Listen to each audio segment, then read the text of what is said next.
Hello বন্ধুরা, আজকে আমি বানাবো পাটিসাপটা। তাই নিয়ে নিয়েছি অল্প একটু পনিরটাকে ভালো করে ম্যাশ করে নিলাম। তারপরে দিলাম একটু নারকেল কোড়া, তার উপরে দিয়ে দিলাম একটু গুঁড়ো দুধ। এইগুলো ভালো করে মিশিয়ে নেওয়ার পরে দিলাম চিনি পরিমাণ মতো।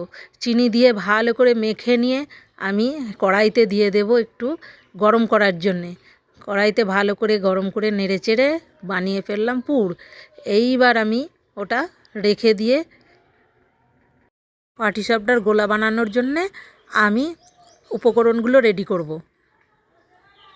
এই দেখুন, নিয়ে নিয়েছি ময়দা আর অল্প একটু চালের গুঁড়ো। এইগুলো সাথে দিয়ে মিক্সড করে এইবার দিয়ে দেব চিনি, তারপরে দেব অল্প একটু লবণ স্বাদটা বাড়ানোর জন্য। এইবার আমি লিকুইড প্যাকেটের